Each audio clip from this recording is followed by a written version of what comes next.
get forced to.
Long meeting for today, so I'm going to ask that we try to move really quick through all of our agenda items and try to limit our talking conversation as much as possible because we have too much stuff. So let's go in with roll call. Senator Geber Miriam. Senator Geber Miriam. Do we also have the Zoom coming up?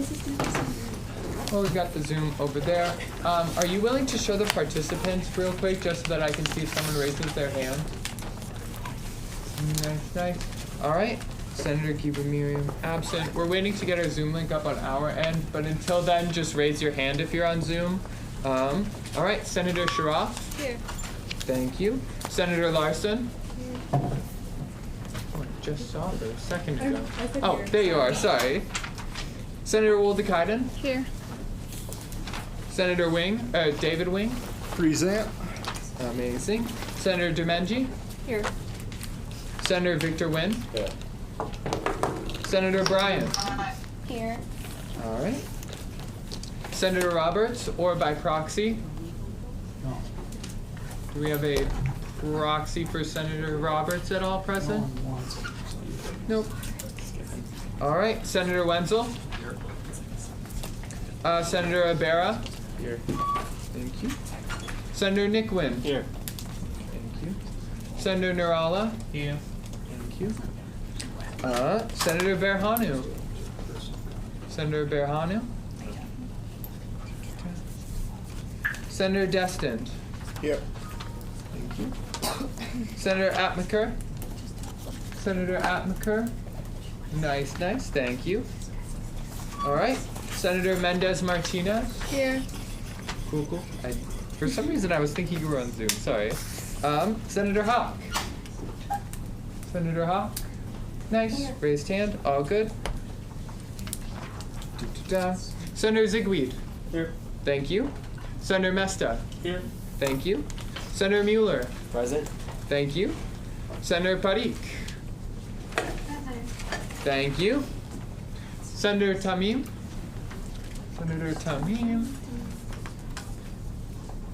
Do not see them. Nope. Okay, that's seen. Senator Blanchard. Thank you. Senator Goff. Here. Thank you. Senator Jha. Senator Jha. Over Zoom. Here.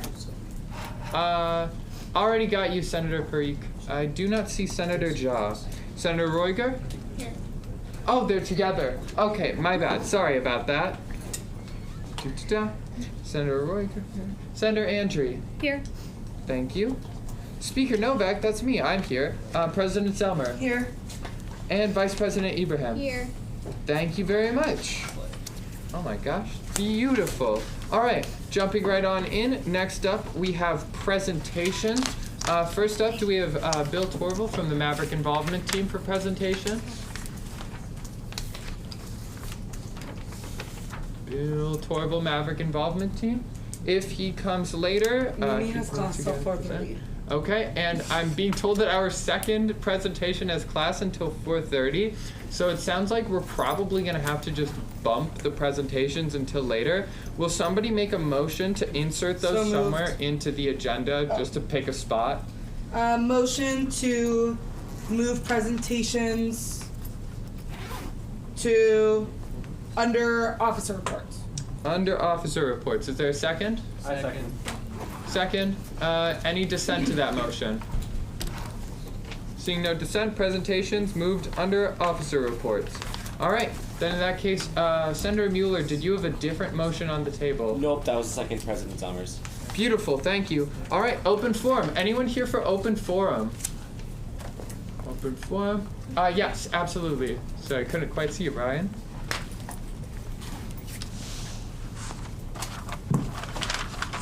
Hi there, I'm Brian Schneider. I'm with IT Solutions and I'm the Assistant CIO, one of the Assistant CIOs. And I wanted to update you on a couple of projects that we're working on and a couple of things that are coming up. The first one is our Wi-Fi network, EduRoam. E-D-U-R-O-A-M, EduRoam. It stands for Educational Roaming. And it really is a cool thing because it's an international Wi-Fi network in higher education. And if you're not using it on your cell phone or your laptop, that's the one that we prefer you using. It's our newest network, and it offers a lot of benefits for faculty, staff, and students. We already have all the state-owned devices on it, but now we need all student devices on it as well. So I have a problem because not a lot of students are using it. And the reason is because when they're looking for a Wi-Fi network, they see EduRoam and they wonder, what the heck is that? I'm gonna use MAVNet and MAVNet encrypted. But EduRoam has a lot of advantages, because once your device is on EduRoam, then you're good to go. You don't have to change the password. Every time you're on campus, you automatically connect to it, and it just works.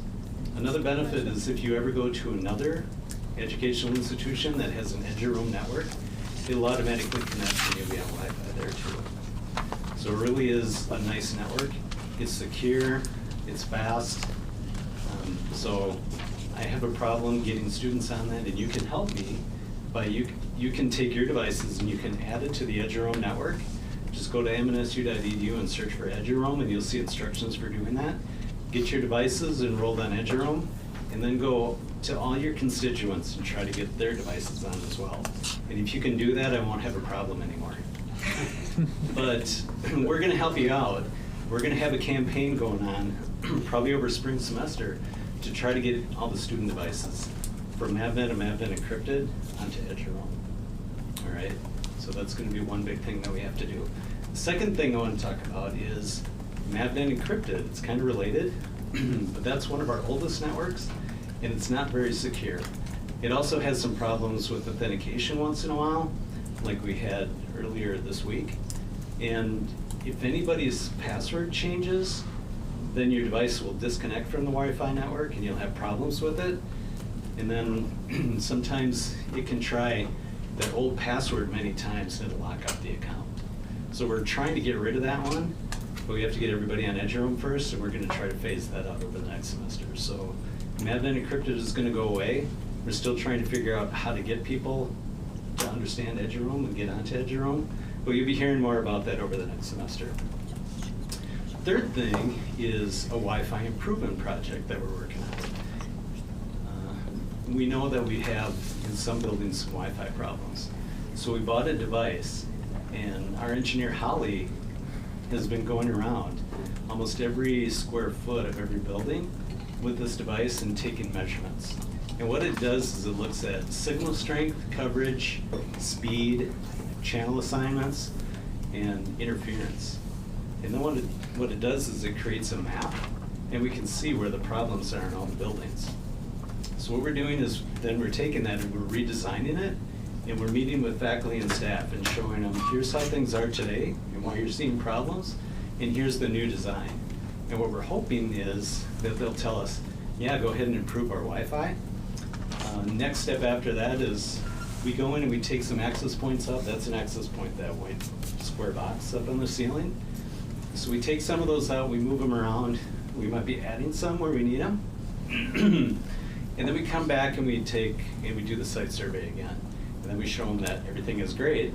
And then everybody says, wow, I can't believe how great Wi-Fi is in our buildings.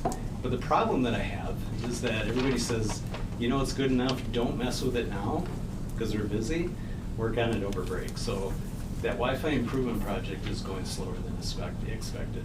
But we plan on focusing on that over winter break and improving Wi-Fi in the buildings. So that's the second thing. Or that's the third thing. Next is another big project that we have. It's updating our telecommunication systems, our telephones. So we've been, our Cisco phones right now are end of life. And Cisco is saying that they're not going to be supported anymore, so we have to replace them. And replacing all those telephones is going to be really expensive. So we're taking this opportunity to look at what other options are available. So we're looking at cost, and we're also looking at better ways for faculty and staff and students to communicate, to see if there's any better options out there. And we've been looking at Zoom technology, which is the same Zoom that we all use every day and we love. But that can also be a phone system as well.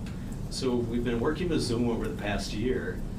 We've been looking at different telephones that work with Zoom, and we've been doing a pilot over the past 3 months. And over the past 2 weeks, we've been talking to faculty and staff about Zoom and how it might improve communications and make, and even save some money. So we've been doing those demos, we're getting the word out. It is a little bit early, we've got a lot of work to do on it yet. Zoom has some development to do to make it fit our needs a little bit better. But we're going to continue to work on that, but we're getting the word out to the university that change is going to come. We're looking at Zoom phones, and we're getting buy-in, and we're hearing some concerns that they have.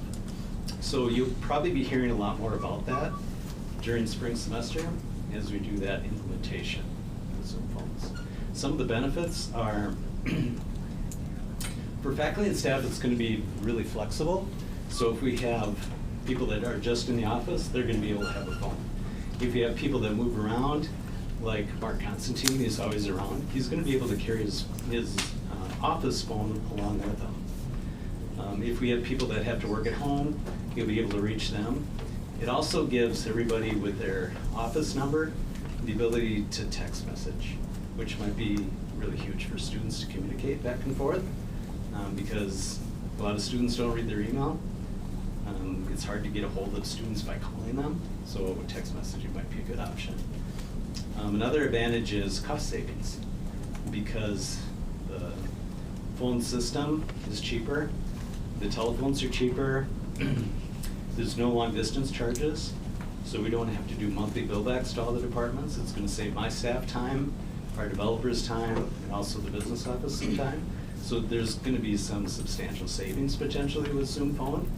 And we're looking at potentially about $400,000 to $500,000 over 5 years. So we're going to continue to work with this. You're going to be hearing more about it in the spring as we get a little bit deeper into it. But I wanted to let you know that those things are coming. And with that, that's all I have. Thank you very much. Do we have any questions? Yes, Senator Brown. With the EduRoam help page, they don't have the Chromebook on there. Yeah, Chromebooks are Chromebooks are a little bit different, and we have to deal with those on a one-by-one basis. So you have to go to the Solution Center to have us help you out with that. Okay.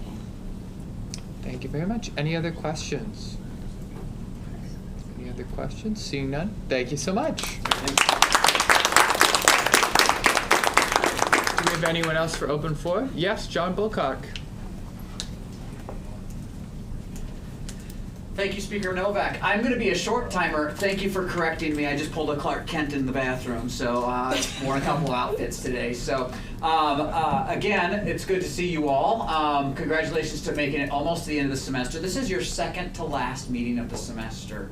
Okay, just no freak out moment or anything. But I will be ducking out shortly because tonight is the last night of the 10th annual ULEAD conference.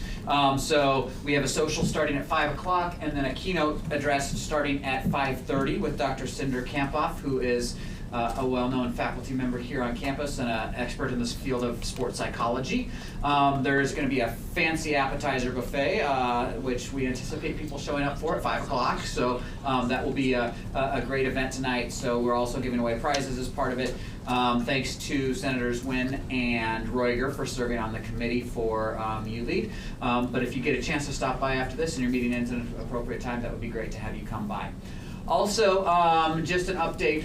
So showing up here shortly will be Chief Election Commissioner Mimi Cronin. She's in class until 4:30, but she will be showing up to present the approved election rules on behalf of the Election Commission for the 2023 election. So those rules are, it's actually a presentation. That commission is an independent commission, so Senate does not actually approve the rules. They are, the rules are presented for Senate's knowledge and information and all of that. It will get posted on the website.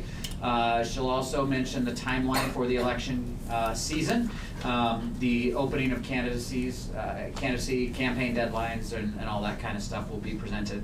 Also, you'll see in new business that there's a motion that's going to show up for your consideration.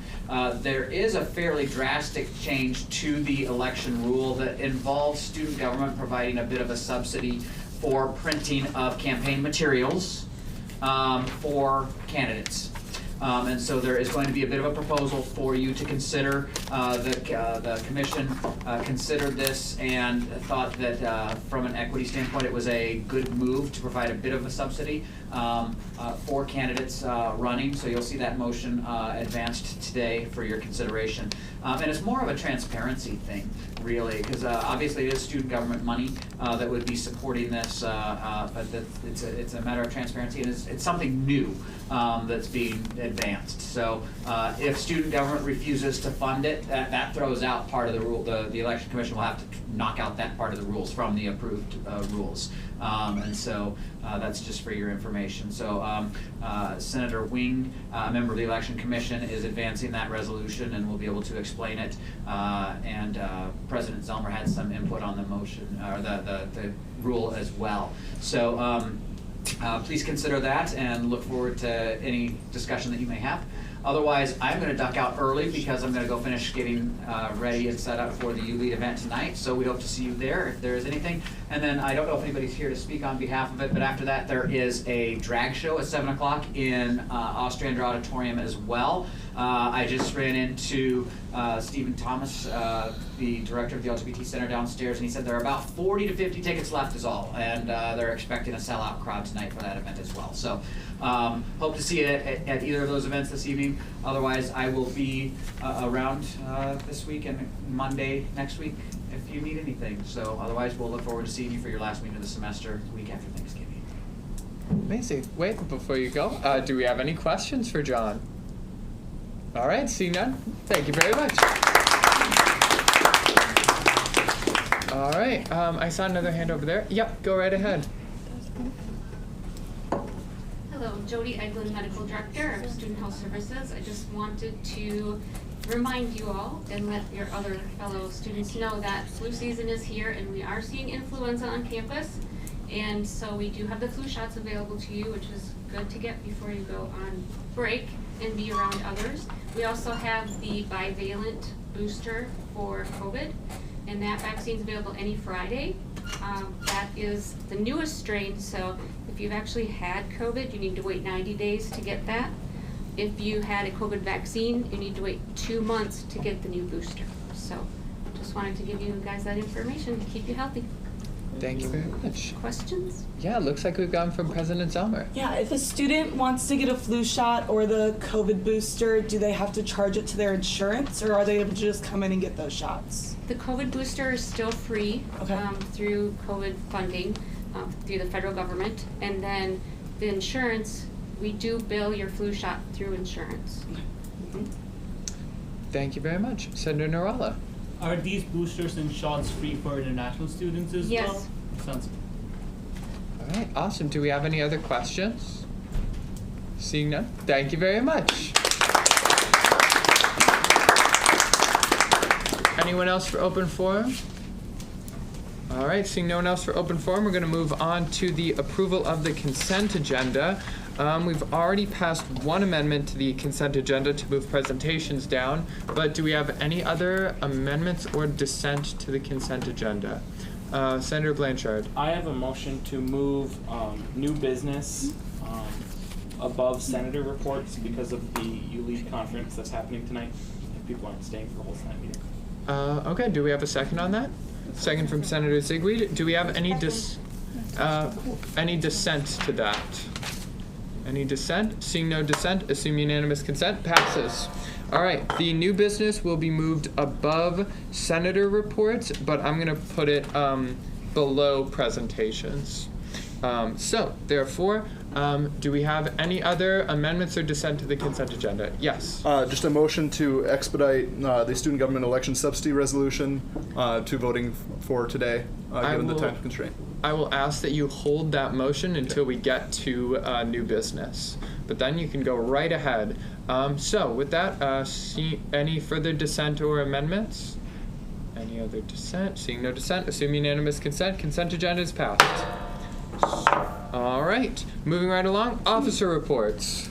Cool. Hi, friends. I hope you all are looking into your classes. Withdrawal deadline is tomorrow at midnight, so if you're not going to pass the class, you might as well withdraw from it if you can. So, you can't get your money back, but hey, It's not on your transcript. So, Students United update. We had our Students United board meeting last weekend. If you're friends with me on Facebook, you'll see a funny picture. But anyways, so a few things were talked about. We approved the audit in 990. I was interviewed for those processes. No concerns on my part. We're really working to expand our funding sources beyond just student fees. They've been doing really well with doing that through like the 55th, as well as they received a large grant for the student leadership program, as well as they bring in a lot of different funding revenue other ways. If you want more information, the 990's online, so you can go and look at that. We also are starting to look at our state and federal legislative agendas.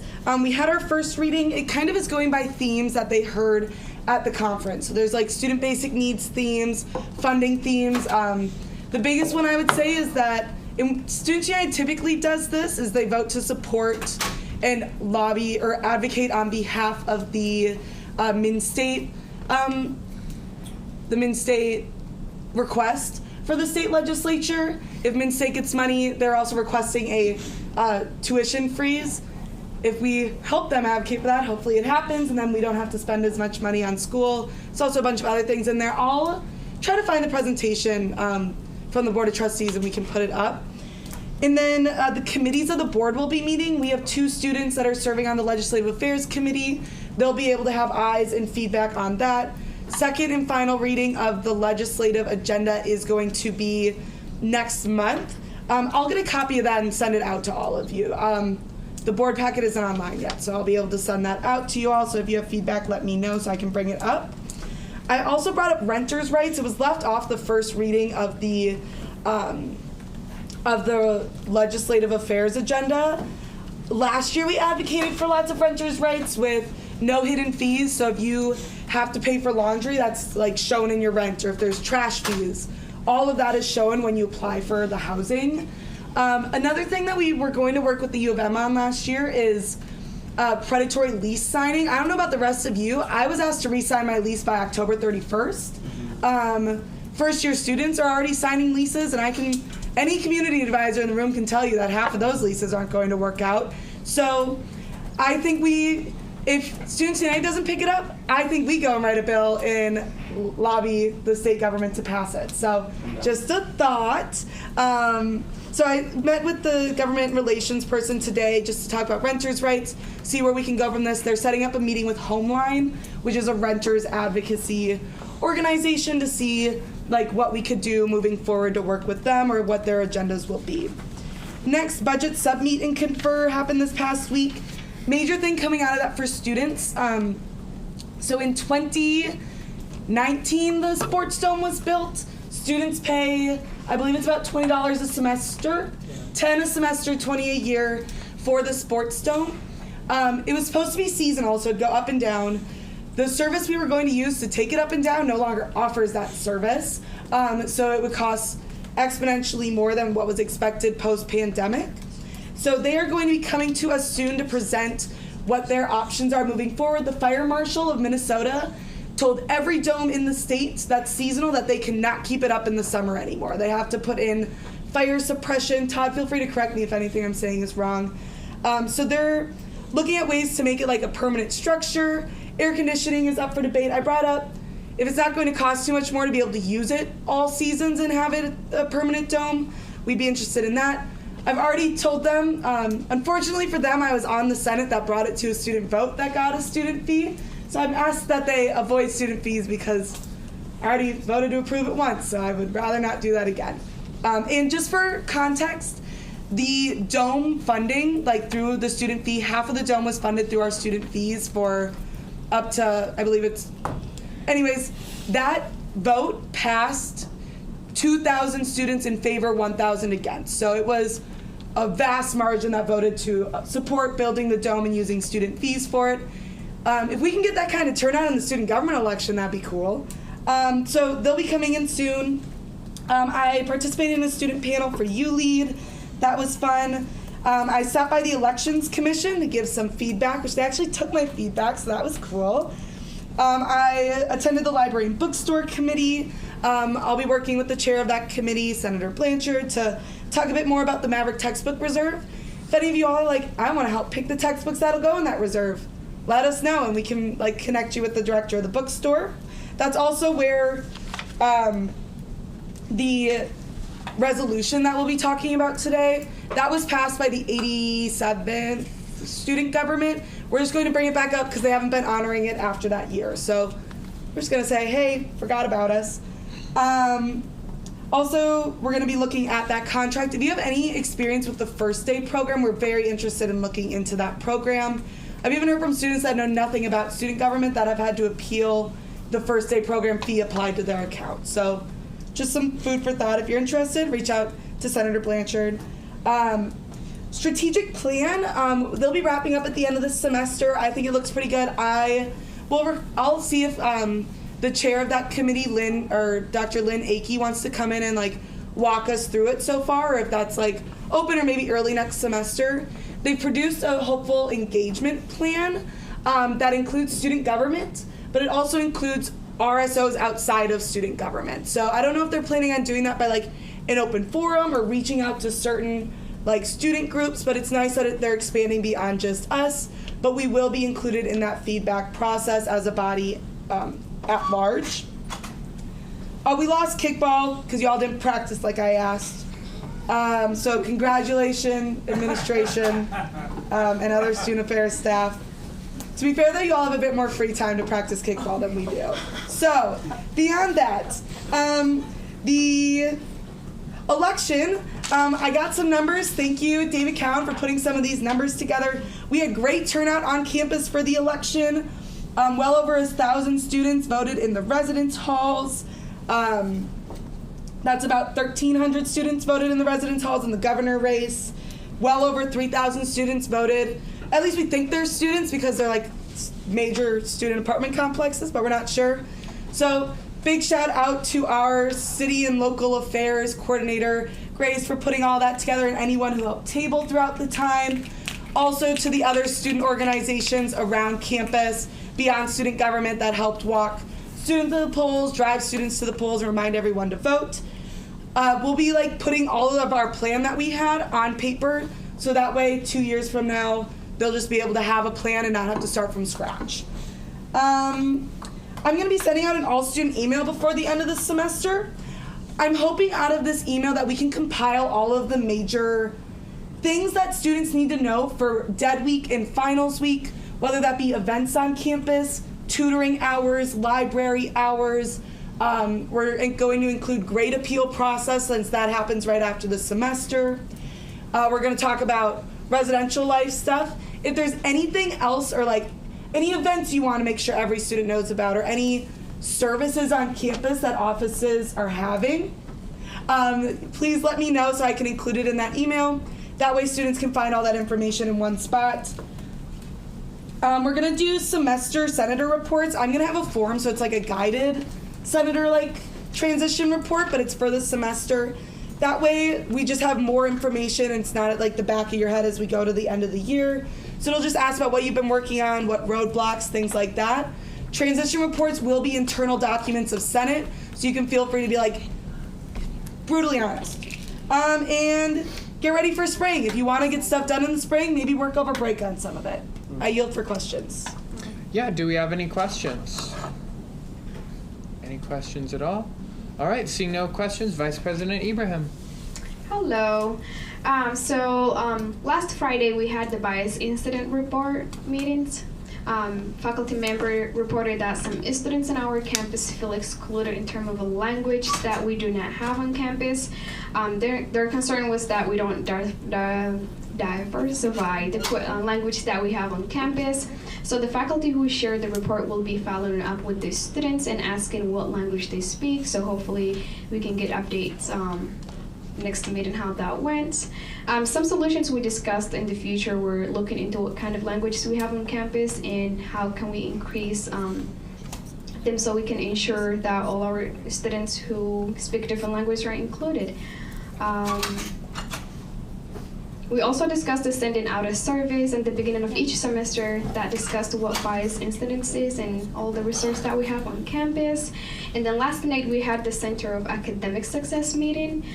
Some of the things that we discussed were that the office is struggling to find a math tutoring right now, which is one of the subjects that students use a lot. So is math your things? You should get a job in the center. The assistant director shared that they are now also getting a lot of response from the faculty that they have emailed with collaborating tutoring. So that was that. Some faculty that I'm working with the tutoring center right now have homework days in the class. So that's working for students. They have a tutoring in class. If they have a question, they don't have to go to the tutoring center because there is a president tutoring class with them. It's working for them, and they already can see the change through the students. This Monday was the American Indian Night. It was fun learning about indigenous culture, so I want to thank Senator Amal, David Mesta, and Stormy for showing up, and that's my office report. Any questions? Do we have any questions? All right. No, seeing no questions, I'll go ahead and go with my officer report. I'll try to keep it brief, but I'm going to break down something that may require further clarification.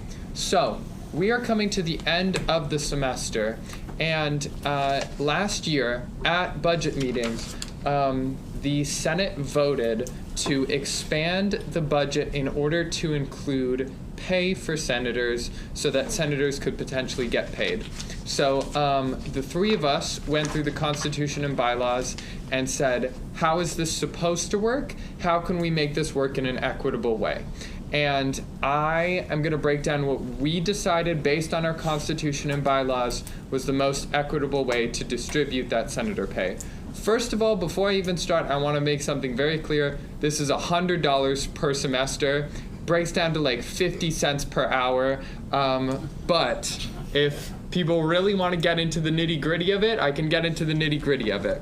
So how we broke it down was we said you have to be fulfilling the expectations as a senator. So you have to have been sending in your senator office hours, and if you haven't and you want to like go back and like resend them to me, that's fine. They've just got to be in by December 1st. I've got to get your office hours by December 1st.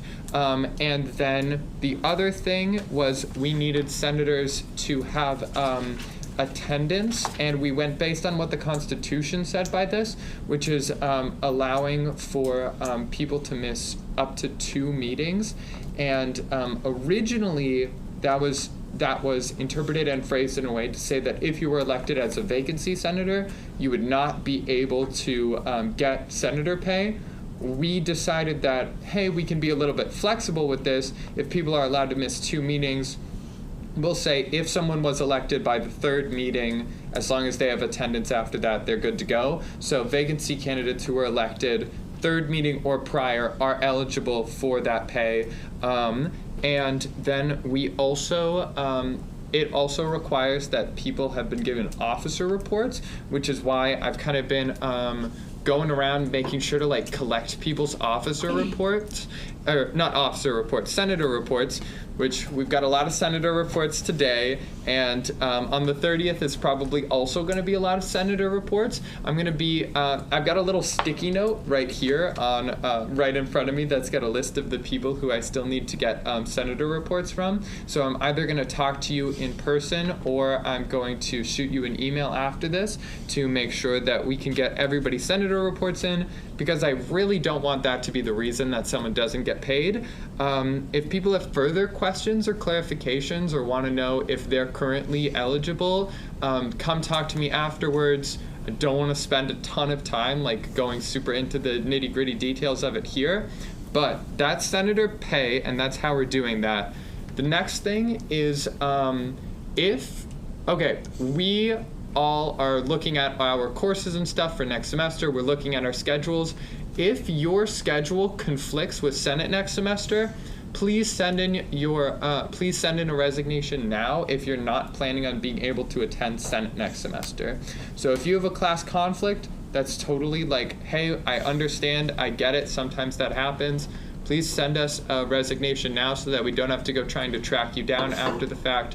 Or if you have another similar schedule conflict, send it in so that we don't have to track it down, and then we can potentially work on filling that vacancy.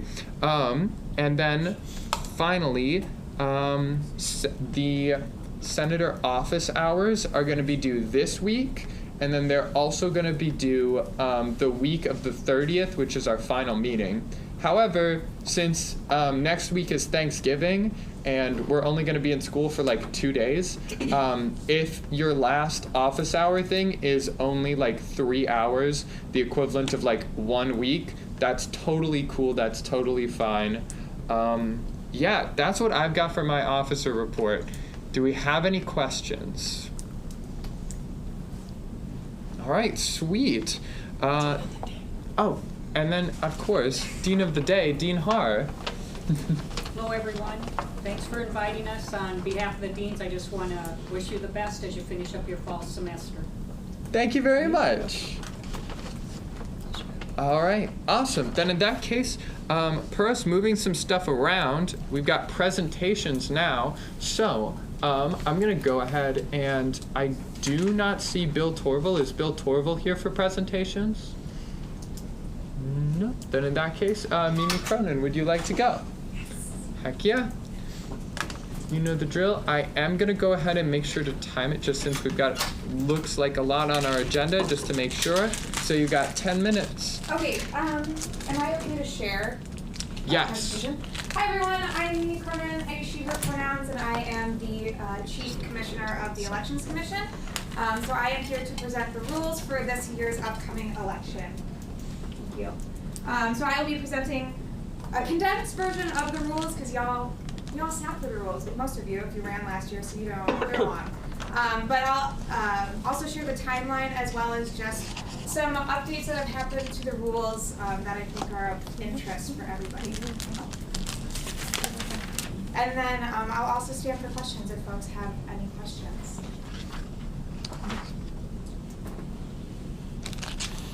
Don't worry, I'm not using this as your time while you're setting up.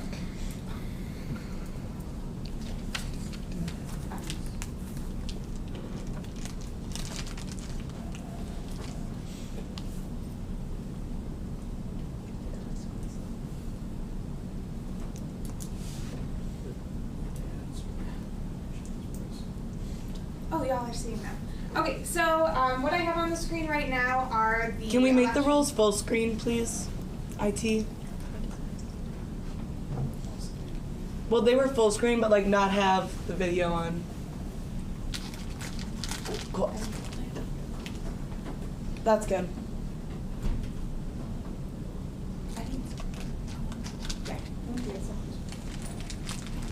Okay, so these are the election rules. They were approved by the Election Commission on Monday.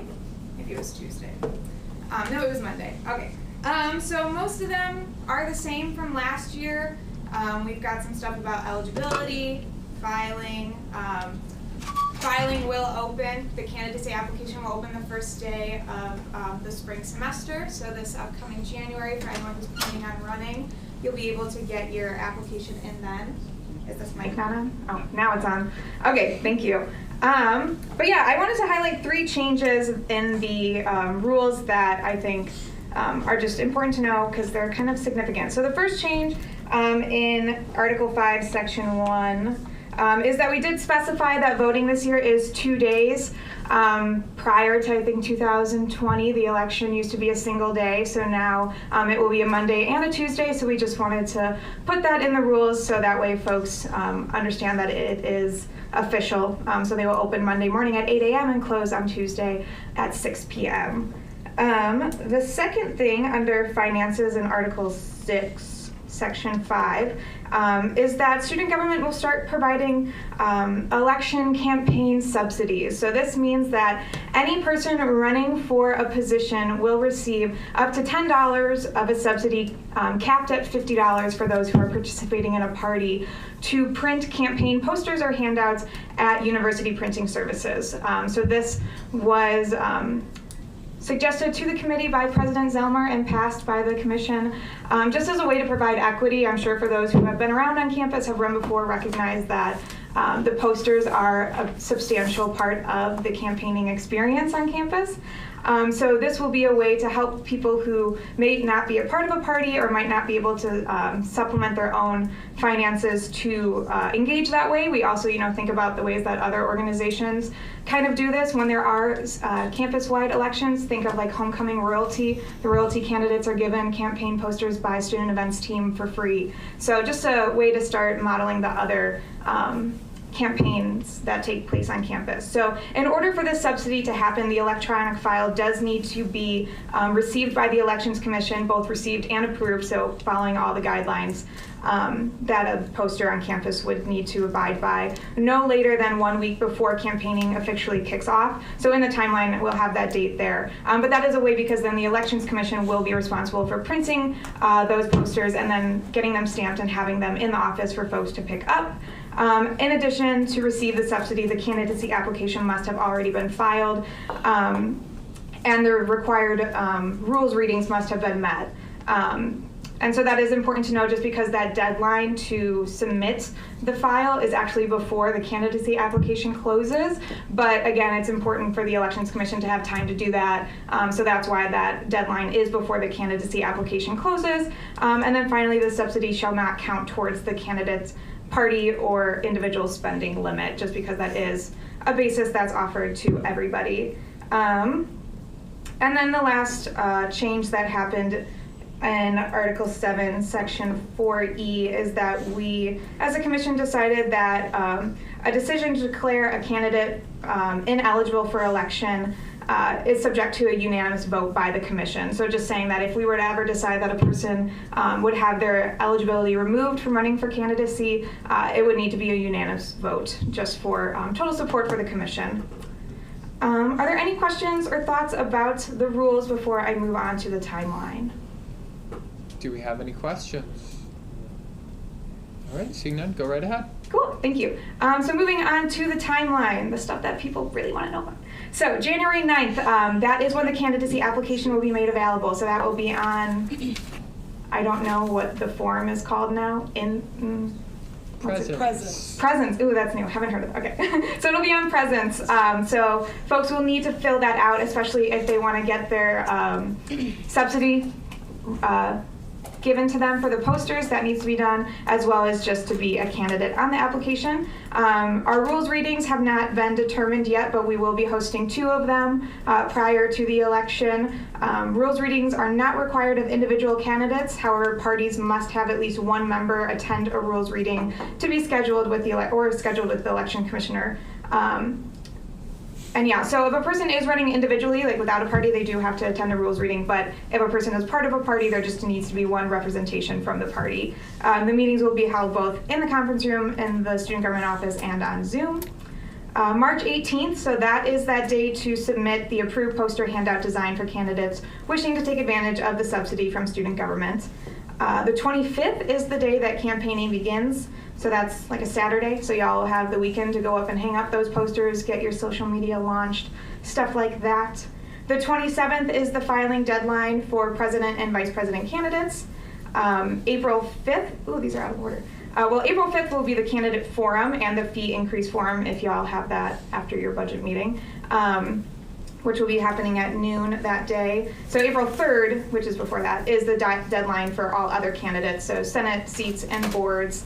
And then the election will be the 10th through the 11th, again, that Monday to Tuesday, opening at 8 a.m. on Monday, ending at 6 p.m. on Tuesday. And then the election will be confirmed at Senate the next Wednesday, and then by the 13th, all campaign materials need to be removed. Any questions about the timeline? Do we have any questions? Any questions at all? Seeing none, you may continue if you have more, or if you don't. Yeah, I think my last thing is that the commission is 4 strong, so we still are looking for other people that might be interested. If you are interested in serving on the commission, you cannot be running for a seat yourself, nor can you be endorsing anybody who is running. But one, we would love to have some more people. It's a good fun time, the day like we get to count the votes. There's a little pizza party with John and Amber, so free meal. But also it'd be great to have an odd number just, for voting purposes, because if it's even, we might have a deadlock about something. So if anyone is interested in joining the best commission, please talk to President Zomer. Thanks. Thank you very much. Do we have any questions for Mimi Cronin about the election? Yeah, President Zelmer. I don't have a question, just a comment for people at the table. Anyone who's been a part of student government for a long time, well, when elections still had multiple parties running, things can get tense, right? And sometimes during election season, things get tense at the Senate table and we are less productive for the student body. So if there's multiple people running that are sitting at this table or in the room or in the student body as large, if you are a senator, you are still here to represent the students, even if you are running for an office. If you are running against someone, that does not mean you should vote against what they're bringing up just cause, or try to leave some things behind, or just hold up things just for the drama's sake of it. Keep the drama out of the Senate meetings and keep campaigning nice. I yield. Thank you very much. Any other questions or comments? No? All right, thank you. All right, last call for Bill Torval. If we have Bill Torval. Nope, does not look like it. So we're gonna go ahead and move along to new business. First up on new business is the Student Government Election Subsidy Resolution. Flows right in from what we just heard. As the first, would you like to speak on this, David? And then afterwards, I can entertain a motion to expedite. Cool. All right. So as we just saw in Mimi's presentation, great job, Mimi, by the way. We discussed the subsidy that we had signed off on Monday in our election rules meeting. This is essentially to increase equity within our elections. This is actually something that was brought to us by President Zelmer on Monday night. And I think it's a great way to ensure that students have a chance, even if they don't have access to the same financial resources as their opponent. And I will accept any friendly amendments to this, as I did quickly draft it up on Monday night directly following that meeting. Yeah, with that, I yield. Senator Destin, as the second, would you like to speak on it at all? You also don't have to. You can just say ditto. Oh yeah, I yield because he's already said it. Perfect. Then in that case, I would normally open it up for questions at this time, but I will allow for the motion to expedite to play now, since I know that it's coming. Yeah, just motion to expedite to voting today. And then second from Senator Destin. Yeah, we can discuss that motion, absolutely. I was going to ask for dissent, and then from dissent go into discussion, if that's a dissent. Oh, so this is why I'm dissenting? I think we should discuss it to make sure everyone understands what's going on before we vote to expedite it. Yeah. Yeah, absolutely. So if we could wait 2 minutes. No, you're good. Yeah, you're good. No. As the person who motioned to expedite, do you want to talk first on it, and then from the dissent? So, yeah. So the only reason I had motioned to expedite to voting today is just given the short timeline that we have. That, like we said before, we only have one more meeting after this. And then the first day of spring semester is when the candidacy application launches. And so we want to make sure that we have everything in place that we need to in order for that campaign season to begin smoothly. And I must add, I wasn't trying to avoid discussion on this at all, especially because I was also going to motion to amend, I was going to amend this slightly just to clarify some language at the end there as well. So. Absolutely. And we will still have a discussion. I just wanted to get this out of the way if possible. But do we have any other points of discussion on the motion to expedite? Seeing none, then we're going to go ahead and do this one by a raise of placards. You can be in favor, opposed, or abstaining the motion to expedite. All in favor of expediting and voting on this today rather than next week. Raise a placard or raise your hand if you are on Zoom. I'm pulling up the participants list for me. The people in the room can put their hands down. I see that it's unanimous in the room. Nothing from Zoom? All right, I'll take those as abstentions, and the motion to expedite passes. So, then in that case, we will be discussing and voting on this for today. So, with that now being said, I will now open it up for discussion on the election subsidy resolution or any amendments / motions. Yes. I would just like to amend the be it resolved line to change it from provision by the Elections Commission to add an apostrophe S to the spring election rules. So the final part of that resolution would read, be it resolved, student government agrees to allocate the funds provisioned by the Election Commission's spring election rules. Just to make that clarified. Nice. Just writing that in real quick. Do we have any other discussion points, motions, amendments? Yes, President Selmer. Yeah, so for this year, plan is that we're going to use either some carryover or like any money that wasn't used in other line items, such as the amount of money allocated for senator stipends. I mean, $300 is on the agenda right now with 3 vacancies. So that's where like the money, if like we use reserve, we need PR items right now, so that's where some of the reserves are going to go towards as well. But that's where the money's coming from this year. Next year I will include a line item in the student government budget that we propose to SAC, just with a couple $100 put to the side to make sure that come election time some year in the future, there's all of a sudden no funds left to be able to be used. So moving forward, there'll be a line item for it. This year we're just kind of pulling money from where we can in the budget. All right. Any other points of discussion? Yes, Senator Wenzel. I'm in support of this. I don't have really any oppositions to it. My only concern would just be parties having significantly more funding than perhaps individuals. Yeah, President Zummer, if you want to clarify that. Yeah, so parties can have, let's see, 30, 32, parties can have almost 40 people. If a student is a member of a party, like students within the party don't get $10 each. The party as a whole gets $50. So actually the parties are technically getting less money than people who run as independents. Reason being is that parties have more people to be able to kind of pull resources from, kind of pool money together to be able to get that.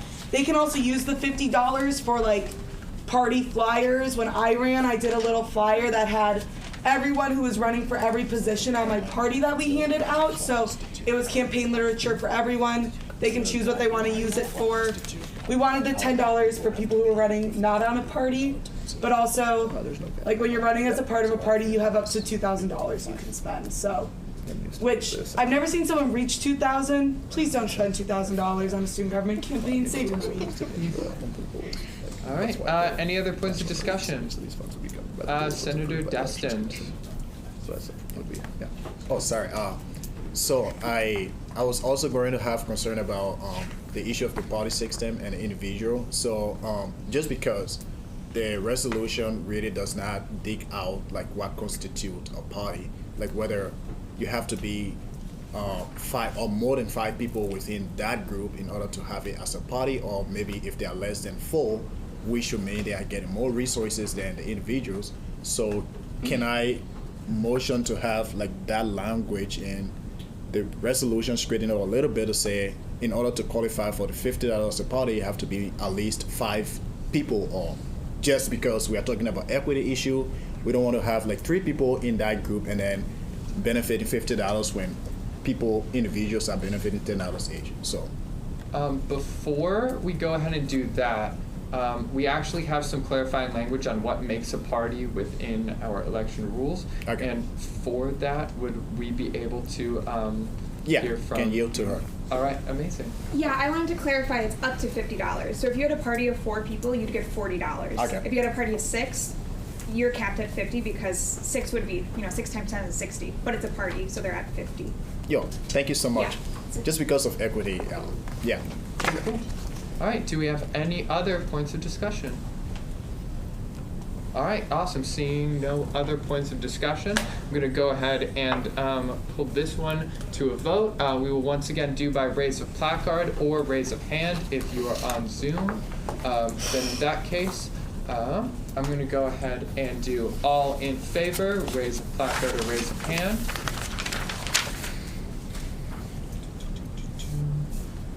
appears to be unanimous from the room, and then seen and UT on Zoom. Go ahead, hands and placards down.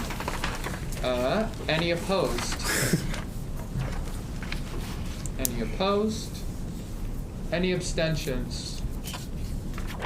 Any abstentions? What's that? Senator Acker didn't vote, so. Yeah, assuming you abstention. All right, very well. Then in that case, this resolution is passed unanimously. Beautiful. That can get claps. We passed the resolution. All right, flipping over the paper to the other side.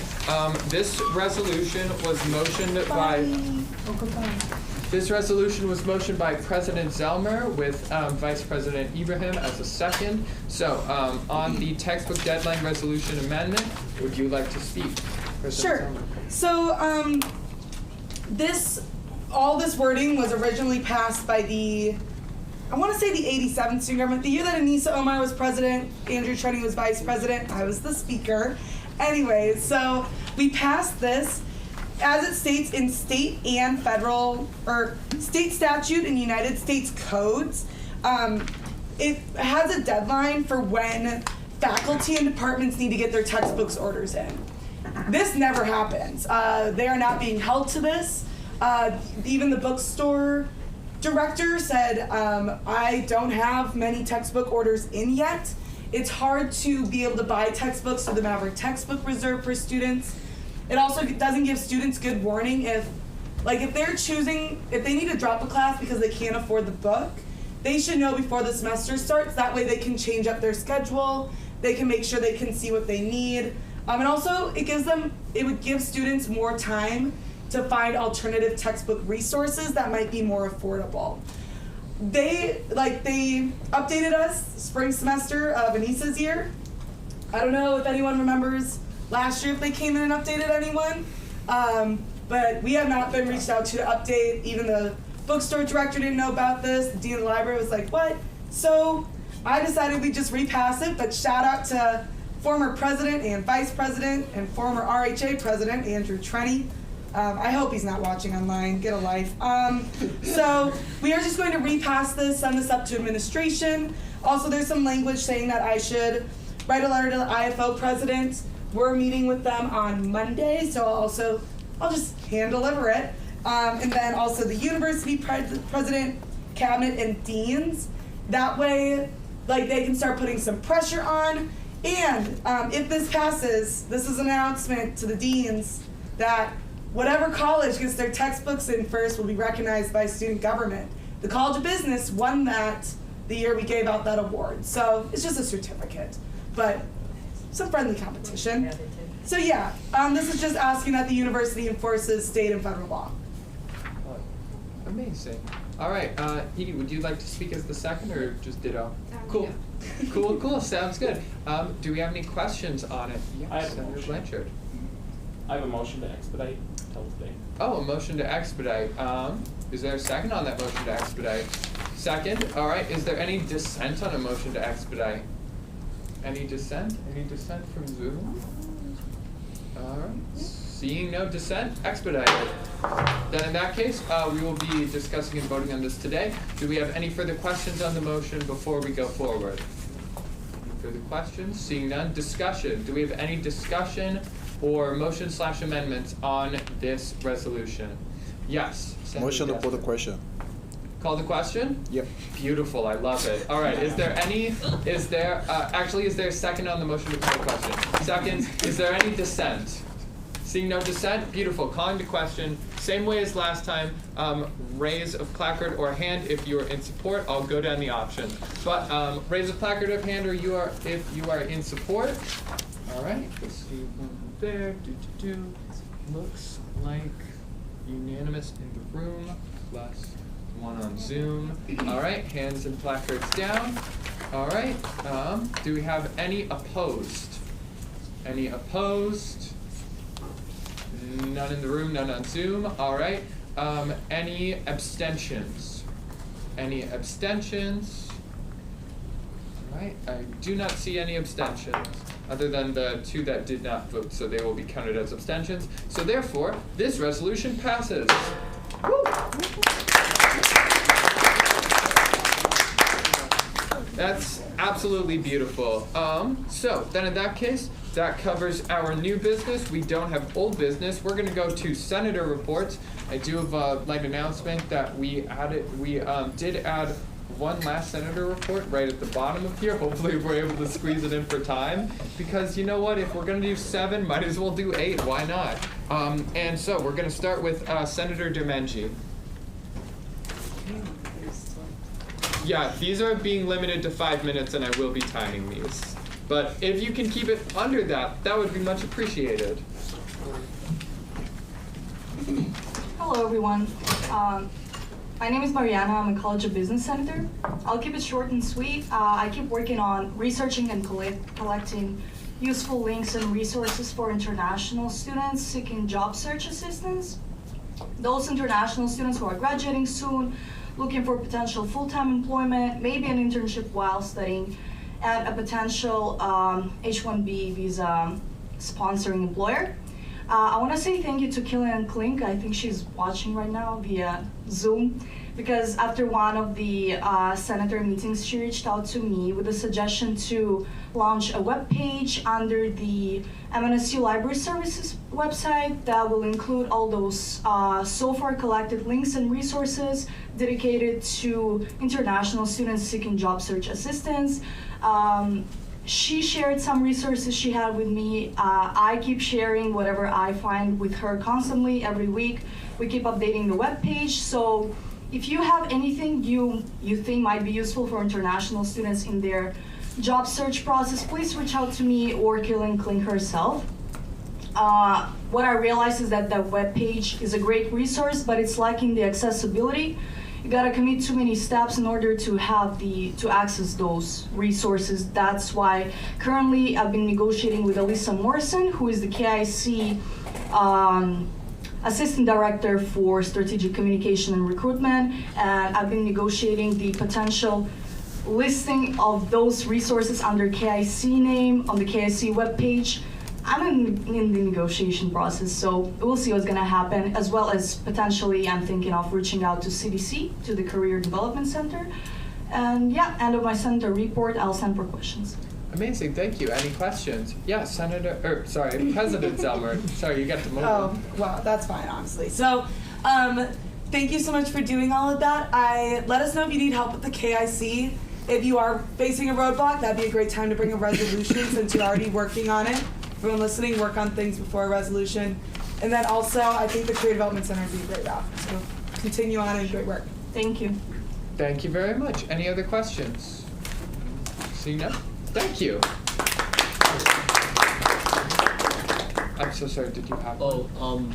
There was a hand raising in the Zoom, so I was like, a question on the Zoom, but that's lowered right now. No, yeah, go right ahead. I'm so sorry.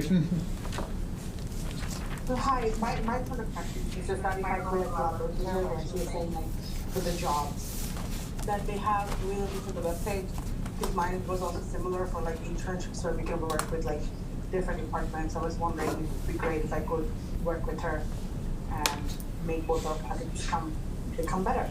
Sure, I would appreciate any help. You can reach out either to me or Killian Klink. I would appreciate if you reach out to me because I want to know what's going on as well. Sure, I'll definitely do that. Thank you. Thank you. Amazing, thank you very much. So sorry I didn't catch that, but yeah, last call. Any other questions? All right, cool. Thank you very much. Then in that case, Senator Parikh. Senator Parikh, I'm going to give this super short. My project is to make the academic buildings open for an extended period of time, specifically on weekends.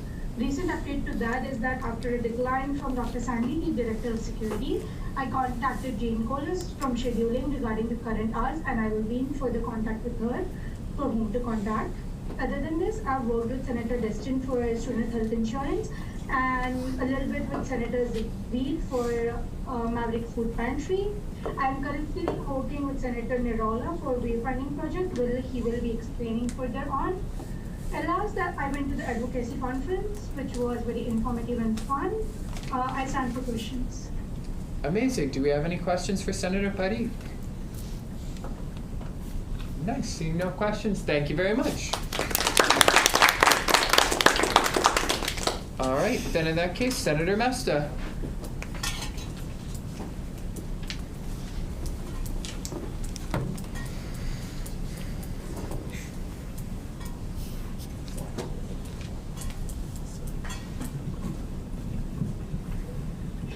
Hi everyone.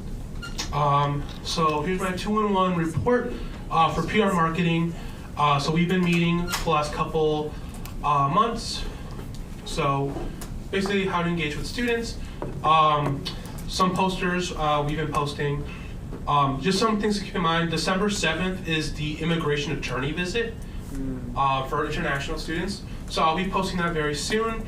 Just start spreading the word to that. That's 5 o'clock, December 7th. Other things too is that we're setting up recording videos for the grade appeal process for students to understand how that works.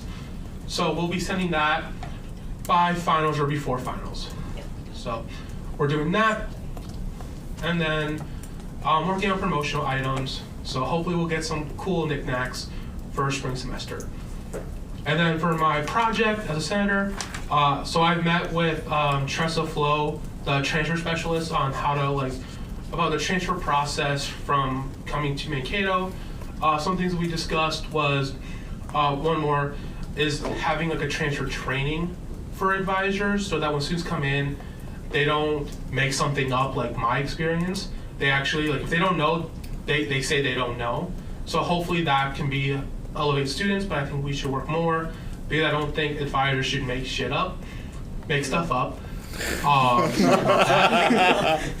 Again, I've also presented this to the House of Legislators. So yeah, it's not a good experience. So working on that, met with her, plan to meet with a professor that Wayne gave me. So good. Been working on that project. Amazing. If that is all, I'll ask if there are any questions. Senator Jumanji. I just have one question. You mentioned that there is going to be a attorney visit. My question is, I remember last semester students had a chance to speak one-on-one with the attorney. Will it be the same thing? Like after the presentation? I think every student had like 15 minutes. I believe so. Okay. Yeah, we'll have a sign-up form. All right. Awesome. Any other questions? Any other questions? All right. Thank you very much. In that case, Senator Destin.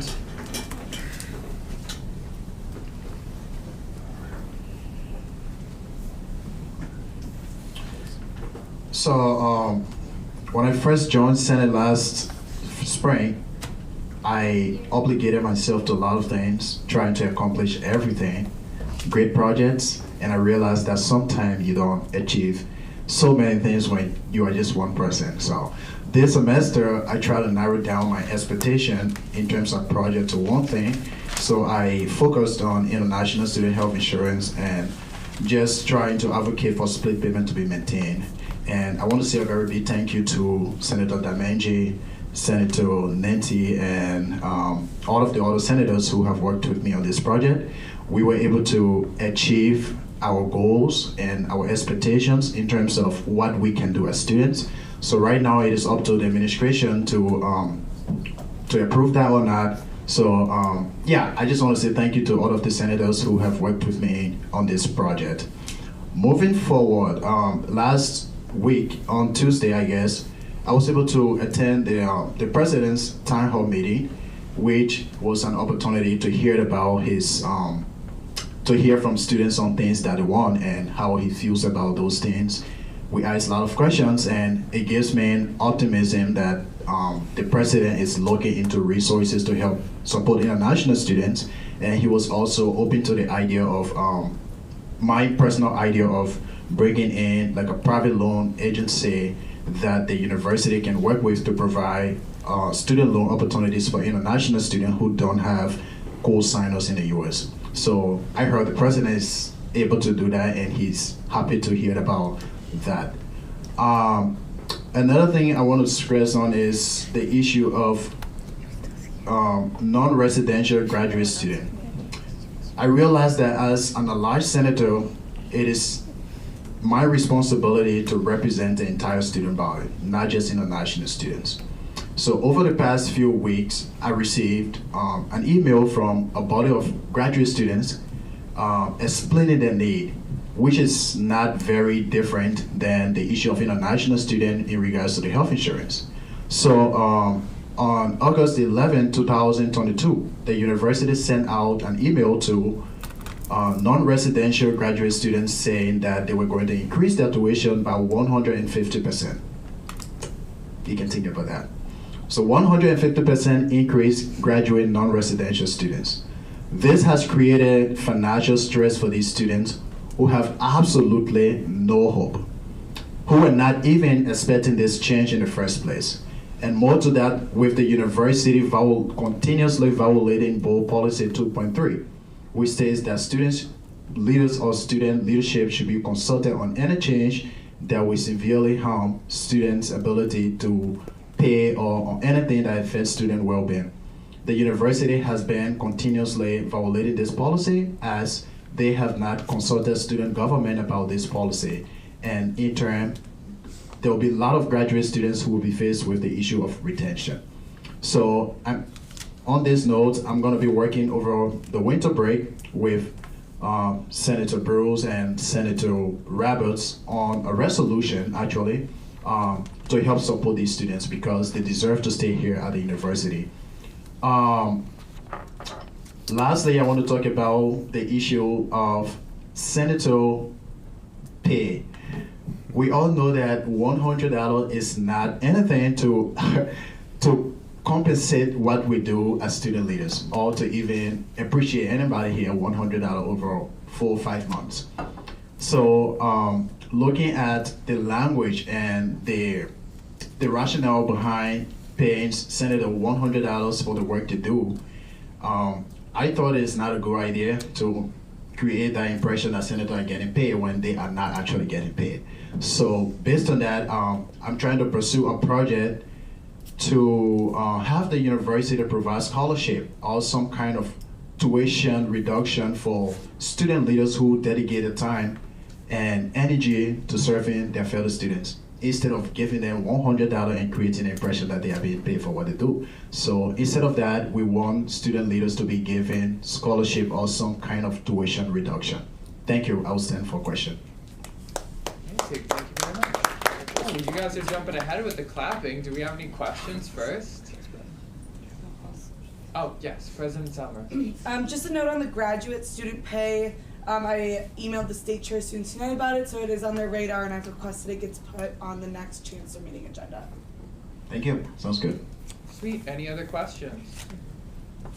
Now a much-deserved round of applause. All right. Senator Mendez-Martinez.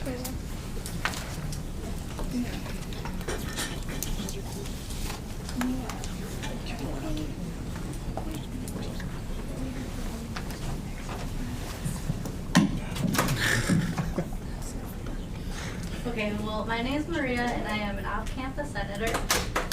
So currently, I'm still working on my project. I don't know if you guys have received an email from me. It's a survey. If you guys would be willing to fill it out, that'd be very helpful. If not, understandable.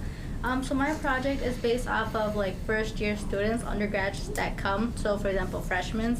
I remember my freshman year when I came here, I was completely lost, and I was like about to cry because I just couldn't find one of my math classes, and I was like, this is unacceptable of me, but you know, it's your first year, so you get lost.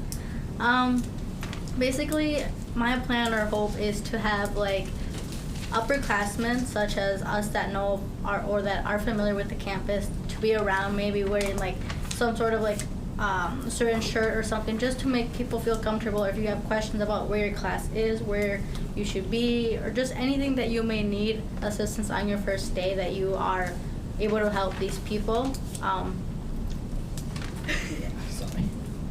So, I mean, that's kind of my plan, is to have those resources available for students.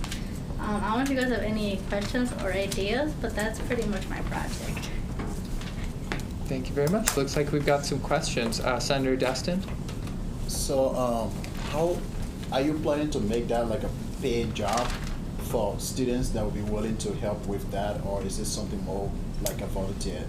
Well, that's something I haven't thought about, but like if it's something the university is willing to help pay for, and you know, if it's gonna help us get involved, then I think why not? And it's actually something that they should be willing to do, because if people don't have the resources they need on campus for the first day, then it's like you feel overwhelmed and stressed, and you just don't, you know what I mean? You don't know where to go.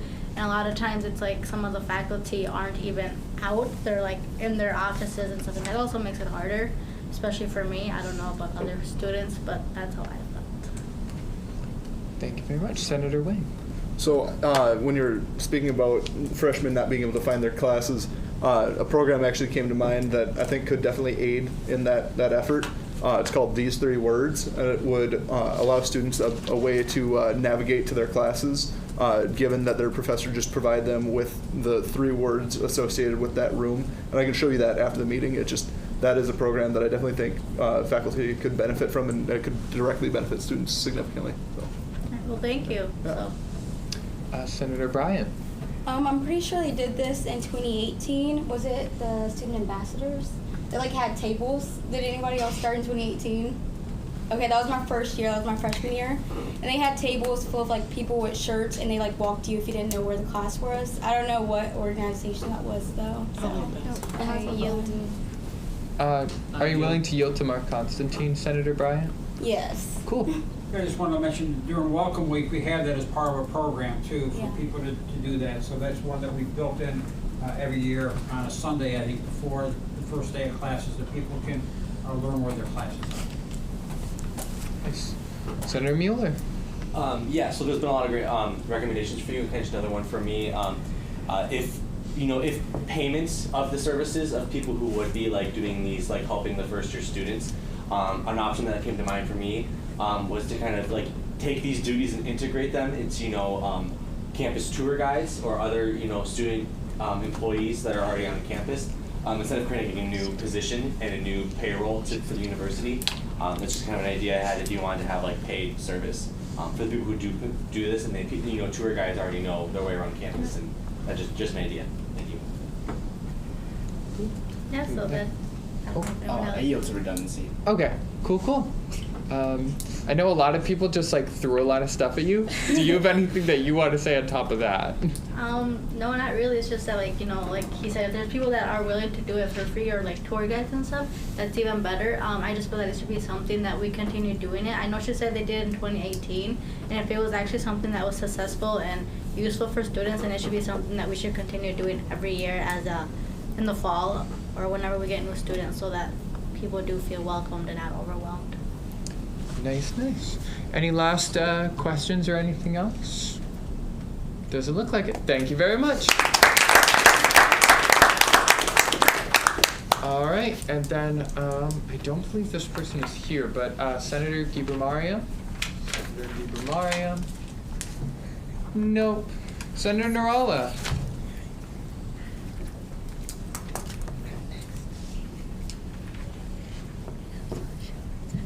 Hello everyone, just going to keep this short and sweet. I'm working and helping our Ranger senators working on their projects to help with the constituencies that I represent. For my personal project, I am meeting with my faculty co-sponsor who might be willing to co-sponsor the project that I've been doing, a Wayfinder application.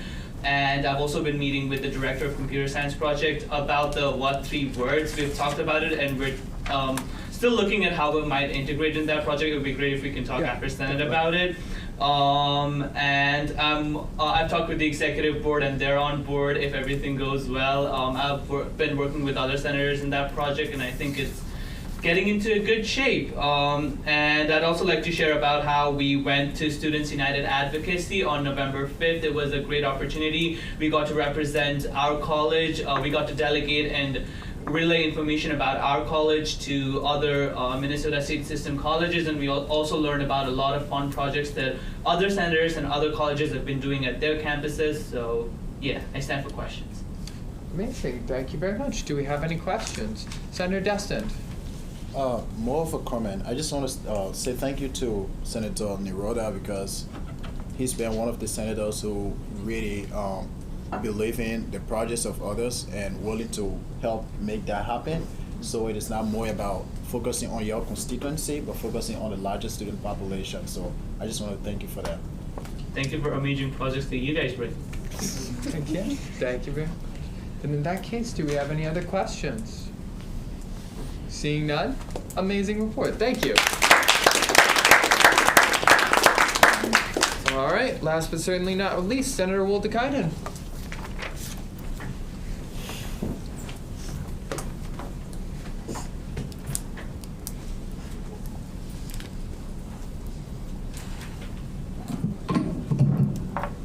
So I'm Dana Woltekainen. I'm Senate for the Human and Social Science. And my project is about students who has classes that is completely online or known as acronymed.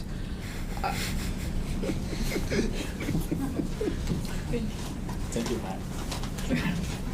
So, which I'm planning to do is like providing sources for them, like tutoring if they are like available for those classes, if they have any tutors or any resource that are given by the professors, or will be classes like, as I said, tutoring.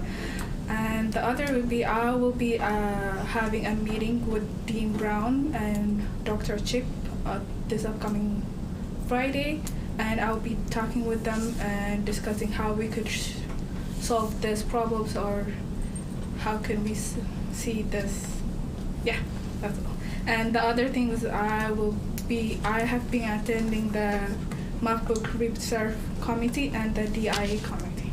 Thank you. That's not my question. Thank you very much. Do we have any questions? Any questions? Seeing none, thank you so much. All right, that finishes out our senator reports for today. We already covered our new business. So vacancies, I'll just ask, do we have anyone here for a College of Allied Health and Nursing vacancy? I did not anticipate as much, but then in that case, we have no old business. Let's move on. Announcements. Do we have any? Yes, Senator. So I'm going to try and keep this quick, but I have a slew of announcements. So in the next few weeks, there's quite a few things going on, both within my committees as well as the college. So next week, on the 23rd, I have the Legislative Priorities Advisory Committee through Students United. If you have any legislative issues that you'd like to have talked about at one of these, so that way we can better inform the board, please let me know, and that way I can bring it up in those discussions.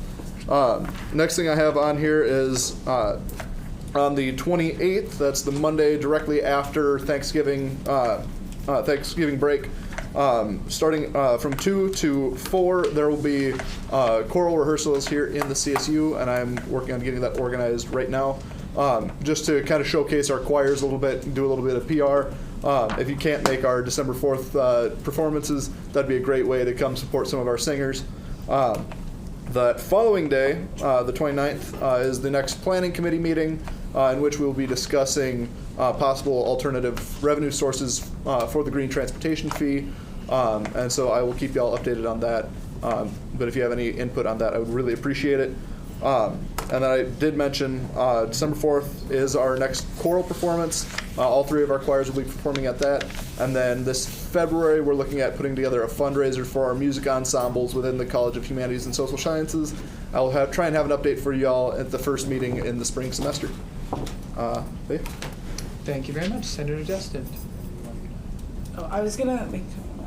Oh, go for it. As I've said before, chat with me about the green transportation fee. I have a meeting with the Vice Chancellor of Finance and Facilities, who would make the ultimate decision on that, coming soon, so we can work together on that. Cool. Then in that case, Senator Destin. Yeah, I just want to put it out here to everyone. So with the issue of having senators having scholarship instead of like $100 compensation, if there's any senator who wants Senator to Destin, I'm sorry, but I'm going to have to ask that this is I may have to say, this does not sound like it's going to be an announcement. This sounds like it's something for potentially open forum or a discussion. No, it's not open forum. It's an announcement. I just want to ask if anyone is willing to work with me on it.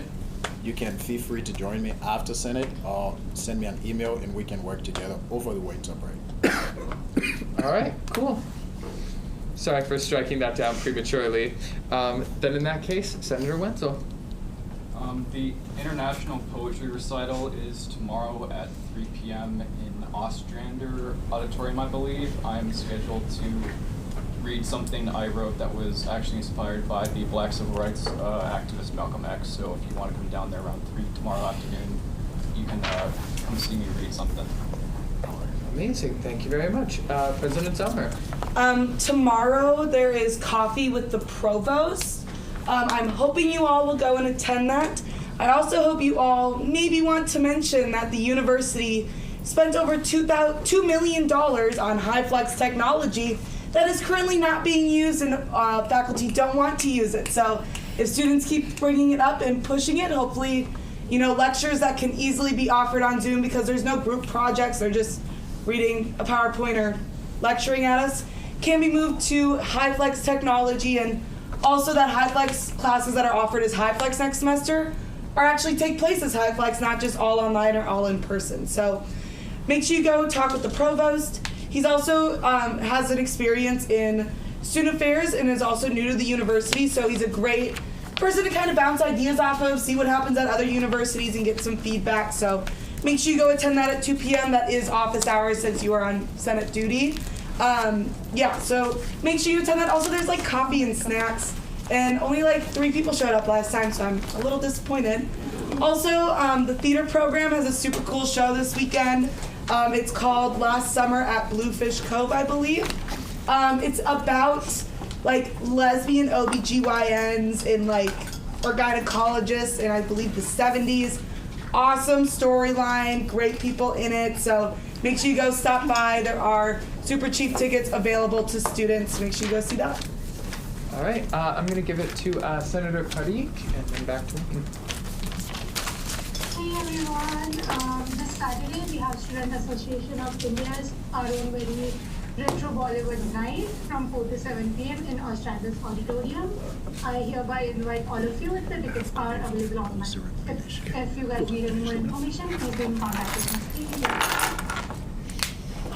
All right, amazing. Senator Wynn. I apologize. I forgot about one other thing that I wanted to add in support of our art students. So Friday and Sunday this weekend we have some recitals taking place over in the Performing Arts Center.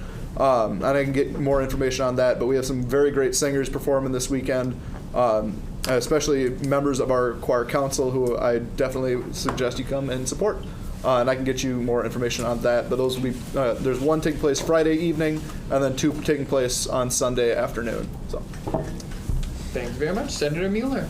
Kind of more of a question for President Zomer. It might have been mentioned, but if it already was, kind of just reiterate it. What time is that coffee with the provost, if you did not mention or forgot to mention? Or It's at 2 p.m., Okay. Which if you're not going to vote in favor of my French Revolution proposal, I recommend you skip class that day. So otherwise you should show up to class if you'll vote with me. So. We'll have to wait and see. Oh, wow, what a jackpin. Anyways. Senator Royker. I just want to let everyone know, I already told Academic Affairs Committee about this.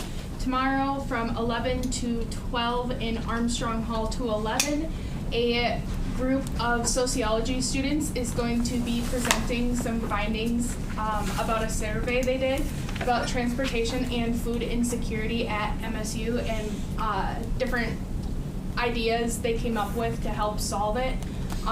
All part of National Hunger and Homelessness Awareness Week. So. All right, amazing. Thank you very much. Any, yes, go right ahead, Mark. Just want to let you know that this time of the year, the CSU is doing our educational benchmarking survey. If some of you may have received, we're asking 3,500 students to give us feedback on the student union, some of the things you like and don't like. So if you did get something from Lenny Kupel, it would have come from, and it might have said Sky Factor, that's the name of the company, or it might have said EBI. It's not a scam. It's us So if you did get something at all, please fill that out if you can, and give us good feedback overall on that. And I did want to let you know that the Student Union Board, we're having our third meeting this Friday, and we're starting our budget process where all the operations folks from the CSU will be meeting with the Student Union Board to start presenting their budget parts to that as we form our budget for the spring. Please. Thank you very much. Any other than Yep, Senator Just DiMenci. wanted to add to that if you complete the survey, you get a chance to win a $300 gift card at the computer store on campus. Bookstore. And they only bookstore. They only showed in the end because I completed the survey and I found out now I can get the prize. Why didn't I get the survey? I got this. I got it. I got the survey. All right. All right. We're bringing it back in. All right. Hey, any other announcements? Seeing no announcements, we're going to go ahead and move on to roll call. Am I going to be able to get it in? Yes. All right. Senator Giba Miriam. All right. Senator Sharaf. Here. Senator Larson. Here. Senator Woldekaiden. Here. Senator Wing. Present. Senator DiMenci. Senator Wynn. Victor Wynn. Absent. Senator Bryant. Oh, sorry, here. All right. Senator Roberts or by proxy. Senator Wenzel. Here. All right. Senator Rivera. Here. Senator Nick Wynn. Here. Thank you. Senator Nurala. Here. Senator Berhanu. Senator Destined. Rest in peace. Senator Atmaker. Senator Atmaker? Yes, on Zoom. All right. Senator Mendez Martinez. Here. Senator Hawk. Here. And Heiss. Thank you. All right. Senator Ziegweed. Here. Senator Mesta. Here. Senator Mueller. Here. Senator Parik. Thank you. Senator Tamim. Nope. Senator Blanchard. Rest in peace. Senator Goff. All right. I'm going to say it again. Senator Joff. Still with Senator Parik? I do not. Okay, sweet. All right. Senator Roiger. Senator Andry. Here. Me, I'm here. President Zelmer. Here. Vice President Ibrahim. Here. Thank you, everyone. I officially call this meeting adjourned at 5:32. That was a quick meeting. Let's go. That With was all the Senate reports and 2 resolutions. Wow. Things really take less time when everyone doesn't repeat speaking points. Last week it was like it was for me. Okay. So I here's think it's over like 2 Yeah. Here's what you want. This